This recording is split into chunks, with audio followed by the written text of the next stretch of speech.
sœurs, j'aimerais vous encourager ce soir avec un beau texte de la parole de Dieu. J'aimerais dire ça. Je veux parler avec la liberté ce soir. Je suis pas venu avec un message autre que mes frères, mais pas un message cadré. Alors, excusez-moi, ça va être peut-être un peu décousu, mais c'est pas grave. S'exprime avec nos mots, on écoute des petits voyageurs, et puis l'essentiel, c'est que la parole de Dieu soit comprise. Et je crois sans prétention ce soir, c'est pas de la prétention, mais je crois que Dieu a mis un mot sur mon cœur. Et puis, j'aimerais dire ça. Alors d'habitude, je parle fort et je me mets dans des états pas possibles. Mais je vais essayer de parler doucement. Vous savez, la plus belle des prédications, la plus grande des prédications, n'a aucun pouvoir en elle-même si tu ne laisses pas agir Dieu au plus profond de ton être. Pardonnez-moi, mes frères prédicateurs, mais ça fait partie de la vérité. On peut avoir un message à 4 étages, très intelligent, béni soit Dieu. Mais si toi, tu ne laisses pas faire le rôle du Saint-Esprit dans ton cœur, eh bien, tu ressortiras dehors, pareil, comme tu es rentré. Avec tes idées, avec tes envies, avec tes défaites, avec tes misères. Mais si tu laisses agir au plus profond de ton être la parole, alors les choses sont différentes. Parce que c'est lui qui va bénir. C'est lui qui va te remplir. C'est lui qui va te porter. Et j'aimerais dire ça ce soir. Je vais essayer de peser mes mots, et puis je vais rentrer dans le message de la parole de Dieu après.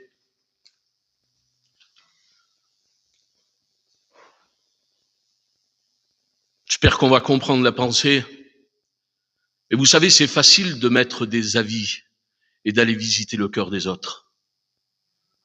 C'est pas compliqué à faire, ça. C'est très facile d'aller visiter le cœur des autres. Je me répète, pardonnez-moi. C'est plus difficile de laisser Dieu visiter le nôtre et venir éclaircir l'intérieur de notre cœur et le laisser faire pleinement à lui. On veut bien être vu du dehors, mais on a du mal à se laisser visiter de l'intérieur. Et puis Dieu sait parler au cœur. Si ce soir le Seigneur, parle de cette manière, ça veut dire que le Seigneur est rempli d'amour et il veut m'amener à la rencontre de moi-même pour le laisser faire et éclaircir mes endroits sombres et obscurs que personne ne peut voir. Personne ne peut imaginer avoir quelqu'un dans l'église et avoir des endroits sombres, obscurs et noirs. Il ne faut pas, j'ai peur je ne veux pas faire mal ce soir. Mais j'aimerais dire ce que Dieu a mis sur mon cœur. Ne nous adaptons pas aux couleurs des murs, au local qui est joli, qui est très joli. Mais pardonnez-moi, ce n'est pas ce local qui va nous apporter quelque chose. Ce local est là pour que nous nous rassemblons, pour que nous louons et nous soyons inspirés à louer Dieu. Et le fait d'être dans l'église, dans un local, cache des fois notre aspect tortueux. Pardonnez-moi, mais je ne veux pas. Je veux parler avec la liberté ce soir. Et le fait d'être des fois dans un local, venir chanter comme un chrétien, s'habiller comme un chrétien, témoigner comme un chrétien, avoir pris le jargon évangélique comme un chrétien, on s'applique pour les hommes, et sans pour autant laisser l'œuvre de l'Esprit agir au plus profond de notre être. Vous savez comment ça s'appelle? Pardonnez-moi, peut-être ça peut vous choquer, peut-être les frères m'appelleront plus pour prêcher ici, mais je parle avec mon cœur, mes frères et sœurs. Et puis, on n'a plus le temps de jouer un rôle dans l'église. On ne peut plus jouer un rôle dans l'église du bon chrétien, de la bonne chrétienne. On doit laisser le Saint-Esprit faire son rôle en nous et nous transporter, nous amener dans des dimensions que on ne peut pas atteindre, mais que lui nous amène et qui nous fait atteindre dans des dimensions démesurées. Ça peut exister, mes frères et sœurs, ça. Mais il faut se laisser faire par Dieu. Il faut se laisser porter. J'aimerais dire ça. Je ne suis pas venu avec un message pour vous accuser ou vous humilier ou vous faire mal ce soir. J'aimerais vous aider. Vous savez pourquoi je parle dans la liberté? Parce que je parle à des frères et des sœurs. Parce que je parle à l'auditoire. C'est plus difficile de parler à quelqu'un qui ne connaît pas la parole de Dieu, qui n'a pas expérimenté Dieu. Mais le peu que nous sommes ici, nous avons expérimenté la parole. Et celui qui joue un rôle dans l'Église, ça s'appelle de la lâcheté. Le Seigneur revient bientôt. On ne peut plus jouer notre éternité. Vous vous rendez compte qu'on joue l'éternité? On joue notre éternité? C'est grave, Seigneur. Je ne veux pas m'adapter à la couleur des murs. Je veux pas revêtir une habit de carnaval. Je veux jouer le bon rôle. Je veux être inspiré par Dieu. Je veux être porté par l'Esprit de Dieu. Je veux être vrai avec moi-même. Je veux que mon témoignage soit favorable aux yeux des hommes, mais je veux être que soit favorable aux yeux de Dieu. Je ne veux plus jouer un rôle dans l'Église. Je ne veux pas avoir pris le jargon évangélique. Ça m'intéresse pas de parler comme un chrétien. Je veux être moi-même, je veux être vrai avec mon Dieu qui habite en moi. C'est simple ce que je vous dis ce soir. C'est peut-être un peu dur. Mais mes frères et sœurs, il faut s'appliquer. Le Seigneur revient bientôt. On n'a plus le temps. Je ne peux pas vous dire quand est-ce qu'il viendra, mais je sais que le temps est court. Et on n'a plus le droit de jouer un rôle et de faire ce qu'on a envie et de marcher comme on a envie. Il faut s'appliquer pour la parole parce qu'on a de la valeur à ses yeux. Avant de vous le dire à vous, le Seigneur me l'a dit à moi. Et j'aimerais partager un beau texte de la parole de Dieu avec vous. C'est très simple. Vos pasteurs vous l'ont prêché. Vous l'avez entendu peut-être des dizaines de fois. Mais c'est un beau texte de la parole de Dieu qui fait du bien, qui me rassure, qui me donne cette valeur que je n'imaginais pas auparavant, mais que je réalise, que la parole de Dieu me fait réaliser aujourd'hui. Eh bien, que je suis quelqu'un qui a de la valeur à ses yeux. Et voilà pourquoi je dois m'appliquer. La parole dit de toi et de moi. Je parle pas trop fort là, ça va? Dit de toi et de moi. C'est simple ce que je veux vous dire. C'est un texte qui est très court. Il dit, vous êtes le sel de la terre. Seigneur, le sel de la terre.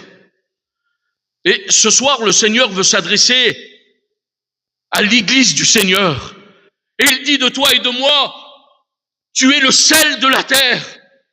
Et le sel de la terre, eh bien, c'est quelque chose qui a de la valeur. C'est quelque chose de précieux. C'est quelque chose de grand. C'est quelque chose qui est à la portée de chacun d'entre nous. Et on sait qu'est-ce qui peut à le porter. Non seulement le sel de la terre, mais regardez comme la parole de Dieu est forte, encourageante. Non seulement le sel de la terre, mais il dit de toi encore, la lumière du monde. Alors je réalisais cela, mes frères, je réalisais cela, c'est très simple ce que je vous dis. Mais quand la parole de Dieu s'est adressée à moi de cette manière, Arnold, tu es le sel de la terre. Ne parlons pas de prédicateur, mais tu es le sel de la terre. Tu es la lumière du monde. Mais Seigneur, mais quelle valeur, quel honneur, Seigneur. Quelle richesse ta parole. Mais encore là, il n'y a pas à se glorifier parce que l'homme reste l'homme. Ce n'était pas notre attribut à nous. Ce n'était à la tribu de Dieu. Il était lumière et il nous a donné à notre tour d'être lumière du monde. Je ne sais pas si vous vous rendez compte ce soir, la richesse de la parole de Dieu. Le sel de la terre, la lumière du monde, mais la parole va plus loin. Ce qu'elle dit de vous et de moi, elle dit non seulement le sel de la terre, la lumière du monde, mais vous êtes le temple du Saint-Esprit, l'habitation de Dieu. Imaginez-vous que le Dieu du ciel s'est déplacé, venir sur la terre des hommes, prenant la forme d'un serviteur de Dieu, pour faire sa demeure dans notre cœur, par son esprit. Aujourd'hui, nous sommes le temple du Saint-Esprit. Nous sommes la maison de Dieu. Nous sommes sa demeure. Il habite en nous. Il nous dirige, il nous conduit. Quand on le laisse faire, quand on n'est pas brutal avec lui, quand on veut bien se laisser diriger et porter par sa parole. C'est simple ce que je vous dis ce soir. Et la parole va encore plus loin. La parole du Seigneur va encore plus loin. Il dit non seulement le temple du Saint-Esprit, mais il dit vous êtes des témoins de la mort et de la résurrection du Christ. Seigneur, or je ne sais pas comment vous expliquer la parole de Dieu, je me mettrai en quatre pour que vous la compreniez. Mais ce soir, rendez-vous compte, toute cette valeur, toute cette richesse en nous, la richesse du ciel vit en nous, dans notre cœur. Et elle n'est pas là pour te juger. Elle n'est pas là pour te faire mal, la parole. Elle n'est pas là pour t'humilier. Bien au contraire, la parole du Seigneur est là pour t'encourager. Et j'aimerais m'arrêter sur ce texte, le sel de la terre. Pourquoi le sel de la terre? Je voudrais pas vous agacer ce soir, je vais pas être très long. Pourquoi le sel de la terre? Parce que le sel donne du goût, mes frères et sœurs. Et nous sommes appelés, vous et moi, à faire quoi? Eh bien, à donner du goût à tous ceux qui nous entourent, à tous ceux qui connaissent pas la parole, à tous ceux qui sont dans l'obscurité, à tous ceux, eh bien, qui n'ont plus goût à la vie, ceux qui passent des misères, ceux qui ne connaissent pas l'évangile, ceux qui sont à ras de terre, ceux qui sont au bord du précipice. Nous avons une mission, c'est de donner du goût pour celui qui vit en nous. Ne le faisons pas pour nous glorifier à nous, mais nous donnons du goût pour celui qui habite en nous, celui que nous devons représenter, celui que nous reflétons, celui que nous devons annoncer, celui que nous chantons, celui que nous témoignons, celui que nous prêchons. C'est à lui qu'il faut le présenter. Donnons du goût pour la parole du Seigneur. Que c'est difficile de faire quelque chose qui n'est pas en nous, que c'est dur de faire quelque chose que nous n'avons pas reçu, que c'est dur de porter quelque chose qu'on n'a pas reçu, et de faire les choses au rituel, et puis tous les jours, on doit s'y forcer, mais en réalité, ce n'est pas en nous. Mes frères et sœurs, ne vous laissez pas tromper. Il y a un beau texte de la parole de Dieu aussi, qu'il dit on ne se moque pas de Dieu. On ne se moque pas de Dieu. Ce qu'un homme aura semé le récoltera aussi. C'est comme ça que ça se dit, les frères. On ne se moque pas de Dieu. Tu es le sel de la terre et tu dois porter du goût. Alors je vous l'ai dit, c'est un peu décousu, c'est pas grave. Mais regardez, la parole du Seigneur nous représente comme le sel. Et puis la parole de Dieu dit que le sel est une bonne chose. Combien plus forte raison nous sommes une bonne chose aux yeux de Dieu. Nous sommes son peuple. Nous sommes ceux qui sont comptés parmi le nombre qu'il a choisi. Et ça, c'est glorieux de se savoir compter, de savoir faire partie de ce nombre qui a été compté par Dieu. Et j'en fais partie, tu en fais partie. Et je dois appliquer ma vie. Je ne dois pas vivre n'importe comment.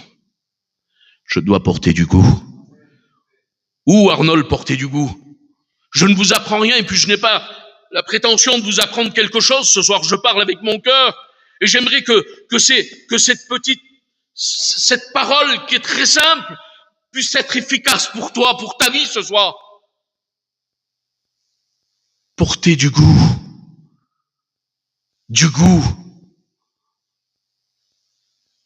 Où porter du goût? Eh bien, d'abord dans ta maison à toi, pour ta compagne, pour ton compagnon, pour tes enfants. Je ne veux pas être un bon chrétien dans le local. Je veux être quelqu'un qui a été affranchi par la vérité chez moi, avec ma compagne. Je veux appliquer mes phrases, mes paroles. Je veux faire attention mon langage parce que je ne suis pas n'importe qui. Je suis celui qui doit apporter du goût. Mes enfants, je suis celui aussi qui doit leur apporter du goût. Ton compagnon, tes enfants, tu es celle qui a reçu le Christ dans ton cœur, tu dois apporter du goût à tes enfants. Et lorsque je regarde certaines personnes, béni soit Dieu s'il y en a pas ici, mais que Dieu fasse naître, s'il y en a, les mettre en garde. Parle comme un chrétien chez toi, comme quelqu'un qui a été affranchi par la vérité, quelqu'un qui est ancré dans la parole, quelqu'un qui a compris la Bible, quelqu'un qui veut être sauvé, quelqu'un qui a compris qu'un jour quelqu'un a payé le prix. Si tu as compris ça, alors tu ne seras pas forcé à appliquer ton langage devant tes enfants, devant ta compagne, ton compagnon. Tout se fera naturellement parce que c'est Christ qui vit en toi. Dans mon comportement, Seigneur, je dois représenter Christ. Je continue 5 minutes. Je dois pas me tromper. Ne nous trompons pas de combat, mes frères et sœurs. Ça ne sert à rien de venir le mercredi. Pardonnez-moi, mes frères. Ça ne sert à rien de venir le mercredi, le samedi et le dimanche. Et puis le dimanche, de toute façon, j'ai envie de dire ça. Vous savez à quel moment elle a de la valeur, la Sainte Seine, quand on vient le dimanche? Elle a de la valeur que si on plie nos genoux à sa volonté, que si on marche dans l'obéissance. Si on ne marche pas dans l'obéissance, ça n'a aucune valeur. On peut venir dimanche après dimanche, prendre du pain et du vin, ça ne sert strictement à rien. Ça n'a aucune valeur. Ça prend de la valeur au moment où je marche dans la volonté de Dieu. C'est simple ce que je vous dis. Mais ce soir, je veux réaliser ta parole, Seigneur. Et puis, regardez, lorsque, vous savez que le peuple voyageur, c'est un bon cuisinier, c'est un bon chef cuistot, hein, que ça soit la femme ou l'homme, eh bien, aujourd'hui, tout le monde sait cuisiner un petit peu. Et puis, imaginez-vous que on s'est donné la peine toute une matinée à préparer un repas. Alors, on met plusieurs assaisonnements et puis on met des couleurs aussi. Puis quand on arrive, on lève le couvercle de cette marmite et puis on dit, on va se régaler, que c'est beau. Et puis ça sent bon. Et l'heure arrive où il faut se mettre à table.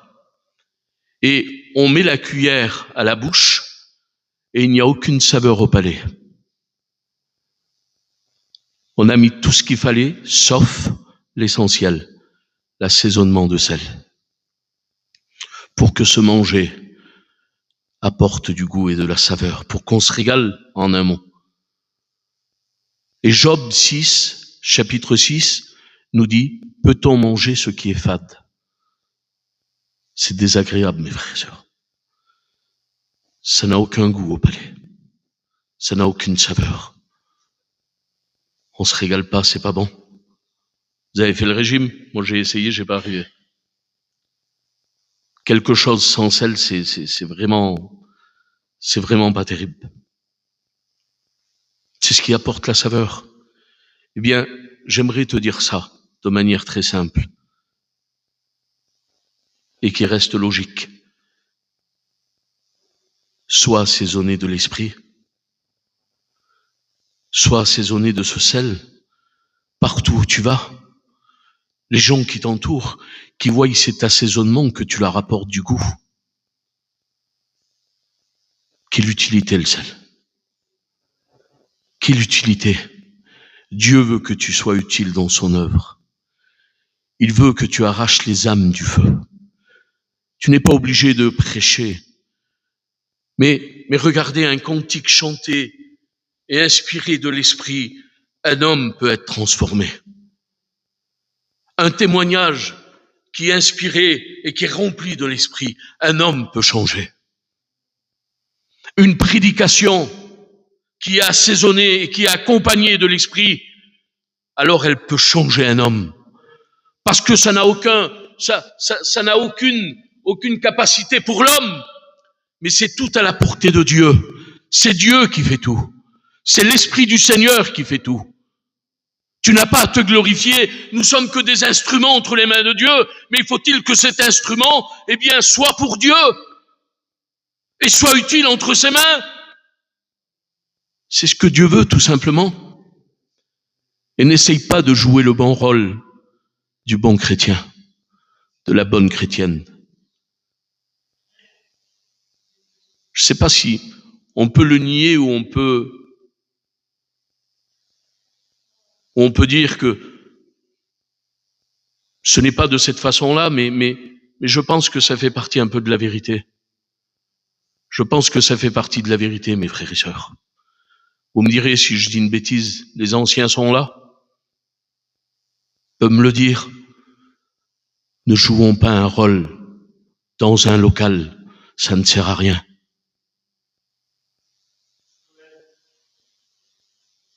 N'essayons pas de connaître la parole, que c'est beau la connaissance,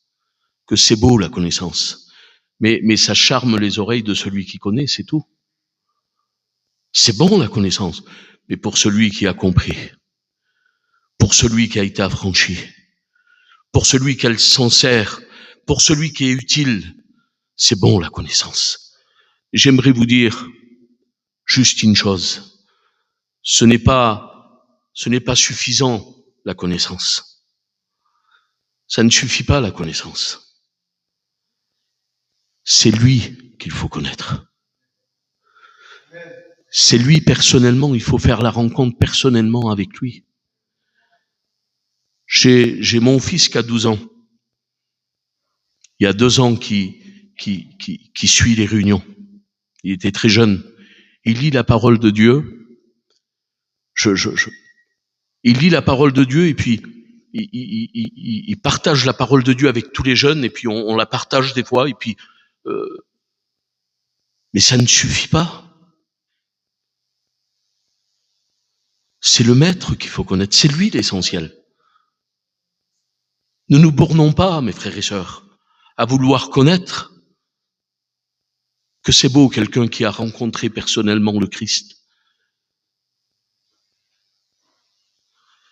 Ne cherchons pas à être éloquents, mes frères et sœurs. L'éloquence n'amène pas au ciel. Soyons affranchis par le Maître.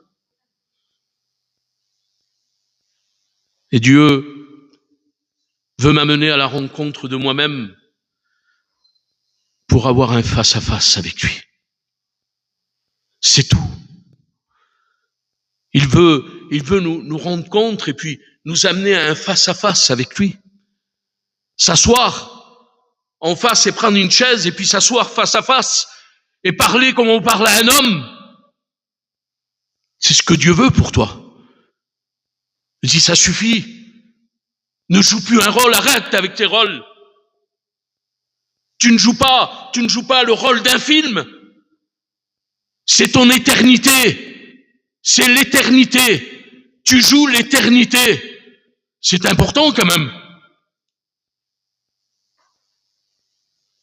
Je veux apporter de la saveur, mes frères et sœurs. Je ne veux pas être fade.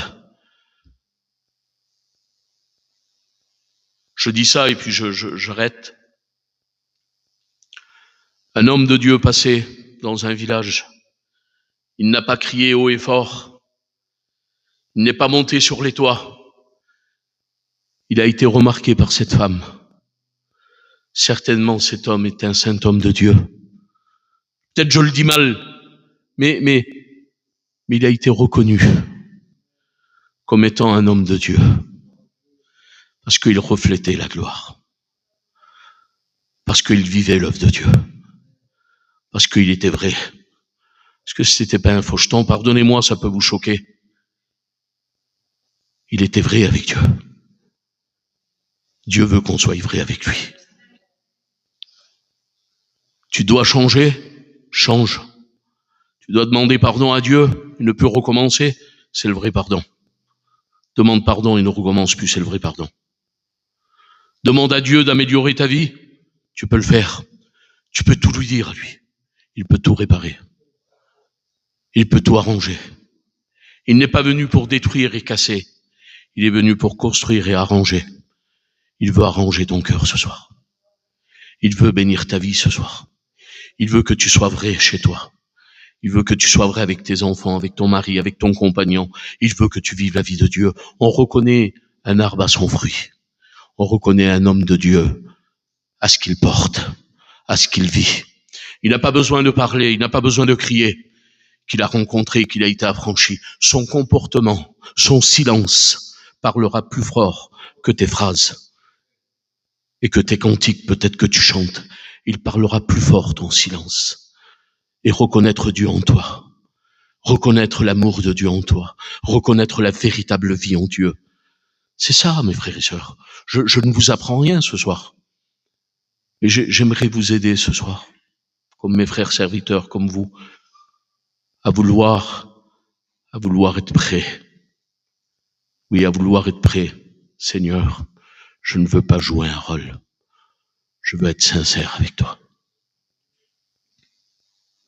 Et puis, il y a des gens qui en ont marre des fois, que c'est fatigant, Seigneur. Que c'est fatigant, Seigneur, de vivre des choses qui sont pas en nous. Que c'est lourd, Seigneur.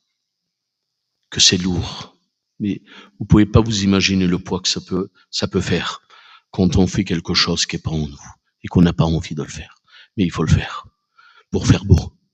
Pour faire partie de la décoration. Pour faire partie du bon chrétien. Faire partie du bon témoignage. Faire partie du venir et être vu de mon pasteur. Être vu par l'église. Ami, il n'a pas loupé de réunion. Que Dieu nous en garde, mes frères et sœurs. Que Dieu nous garde. Que Dieu nous garde. Ce que Dieu veut, c'est de la vérité au fond de nos cœurs. Ce que Dieu veut, c'est de la sincérité au fond de nos cœurs. Ce que Dieu veut, il veut être servi lui seul. C'est simple ce que je vous dis. La parole de Dieu dit, puis j'arrête parce qu'on parle beaucoup, nous, les serviteurs de Dieu, mais la parole de Dieu dit que le peuple, Jésus était venu avec un message particulier sur la terre des hommes. Je ne suis pas venu avec un message particulier. Mais la parole de Dieu dit que jamais homme n'a parlé comme cet homme. Jamais homme n'a parlé comme cet homme. Vous savez qu'on doit être les imitateurs de Christ. Qu'est-ce qu'on dit de toi? Qu'est-ce qu'on dit de toi? On témoigne quoi de toi?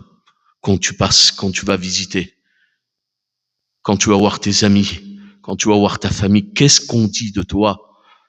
Parce que c'est souvent comme ça.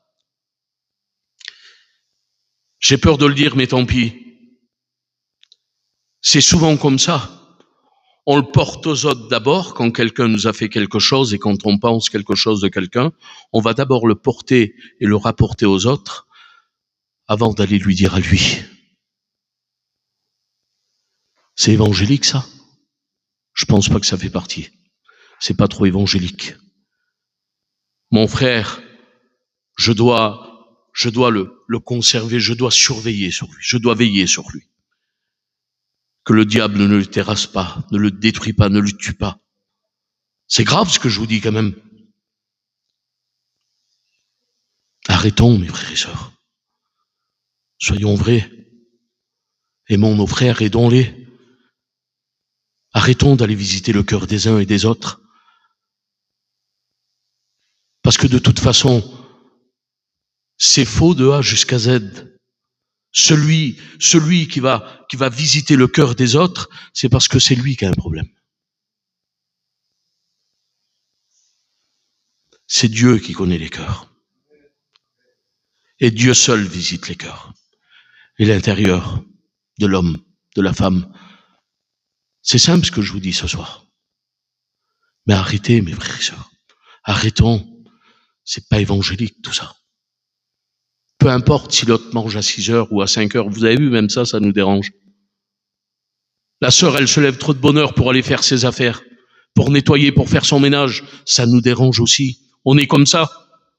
Le frère se lève trop de bonne heure pour aller travailler, pour aller chiner, ça nous dérange aussi. Et frères et sœurs, ne nous occupons pas des choses qui sont pas salutaires.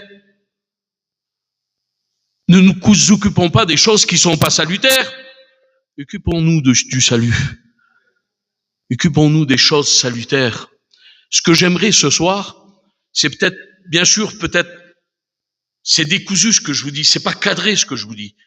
Mais je parle avec mon cœur. Vous savez, des fois, on vient écouter la parole et puis elle reste dans le local, la parole. On la laisse dans le local. J'aimerais que, comme vous allez au McDonald's, que vous passez au drive, c'est comme ça que ça se dit au drive, vous la prenez à emporter. Et vous la portez chez vos familles, chez vos amis. Ceux qui vous aiment, à ceux que vous aimez. C'est simple, la parole du Seigneur. La parole de Dieu dit qu'ils étaient frappés par la doctrine de sa parole. Mes frères et sœurs, que les gens qui nous entourent ne soient pas frappés par notre vilain langage, par notre langage déplacé, mais qu'ils soient frappés par la vie de Dieu qui est en nous, qu'ils soient frappés par notre témoignage. Et puis la parole de Dieu parle d'un homme, c'est Enoch, il avait reçu le témoignage de Dieu et des hommes. C'est ça un vrai chrétien. Il reçoit le témoignage de Dieu et reçoit le témoignage des hommes aussi. Il est reconnu comme étant un homme de Dieu. Sois reconnu comme étant un homme de Dieu. Vous savez, aujourd'hui, ce qui importe les hommes, c'est que l'autre homme pense de lui. Qu'est-ce qu'il pense de moi? Je crois que tu devrais réfléchir autrement. Peu importe ce qu'ils pensent de toi, les hommes. Qu'est-ce que Dieu pense de toi? Qu'est-ce qu'il pense de toi, Dieu? C'est Dieu qu'il faut qu'il pense de toi quelque chose. Qu'est-ce qu'il pense de toi? Tu es le sol de la terre, tu es la lumière du monde, tu es le temple du Saint-Esprit, tu es le témoin de la résurrection et de la mort du Christ. Tu es véritablement affranchi par la lumière de Dieu, par la vérité, par sa sainteté. Alors applique-toi. Applique-toi. Béni soit Dieu. Dieu nous donne toutes ses attributs pour nous encourager, pour nous fortifier. Je crois que, pardonnez-moi mes frères et sœurs, mais c'est comme ça, c'est la parole. Une femme, parce que la parole de Dieu c'est précieux. C'est précieux la parole de Dieu. Une femme avait 10 pièces d'argent. Elle n'en a fait glisser une de sa main. Quelque chose est tombé de sa main. Quelque chose est parti. Quelque chose lui manquait. Elle était dans la maison, elle l'a perdue dans la maison. J'aimerais te dire ça ce soir à toi. Quelque chose de précieux peut-être est glissé de tes mains. Peut-être quelque chose de précieux est tombé. Et qu'est-ce qui est plus précieux que la parole? Peut-être que tu avais des dons spirituels et tu ne les exerces plus. Pourquoi? Et là encore, c'est pas parce que tu les as reçus qu'il faut te glorifier. Parce que c'est à l'avantage et c'est à l'intérêt de l'Église. Ces dons-là sont au profit de l'Église. Tu n'as pas le droit. Tu dois te remettre à la recherche. Où c'est qu'il est glissé de ta main? Où c'est que tu l'as laissé tomber? Peut-être que pour certains, c'est la lecture. La lecture de la parole. Peut-être je suis pas un grand lecteur, mais je connais la parole comme tous mes serviteurs, tous les serviteurs de Dieu. Je ne peux pas me laisser rouler dans la farine. Vous comprenez? Je ne peux pas me laisser rouler dans la farine parce que je connais la parole du Seigneur. Sans aucune prétention, je suis comme les serviteurs de Dieu. Mais peut-être que tu as perdu la lecture. Peut-être certains, c'est l'amour de son prochain. Peut-être qu'il y a quelque chose qui est tombé. Et cette femme, la parole de Dieu nous dit qu'elle s'est mise à genoux. Et elle a renversé les meubles. Elle a tout cassé, elle a tout enlevé pour retrouver ce qui était de précieux, parce que c'était une grande valeur. Alors il y a tout un autre enseignement dans cette parabole, mais je vous l'ai dit de manière simple, comme je l'ai reçu. Elle s'est mise, elle a pris la patience de rechercher à genoux cette pièce qu'elle avait perdue.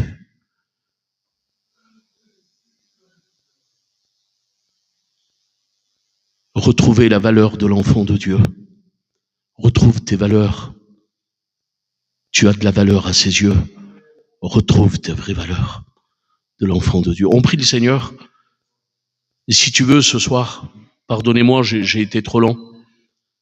Mais si tu veux ce soir, tu peux faire comme cette femme. Il y a quelque chose qui est tombé, qui a glissé. Tu as mis de côté.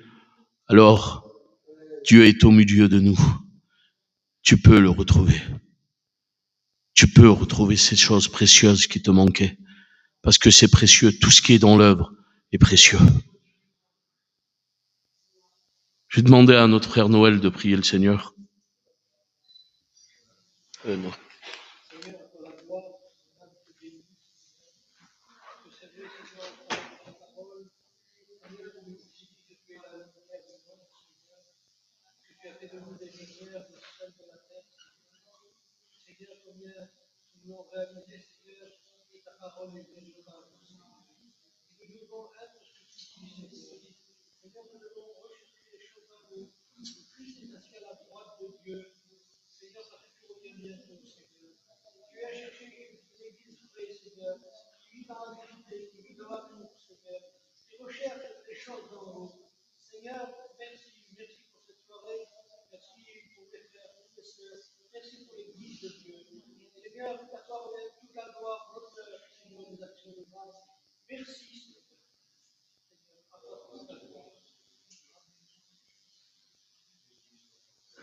À toi la gloire, Seigneur, parce que tu reviens bientôt.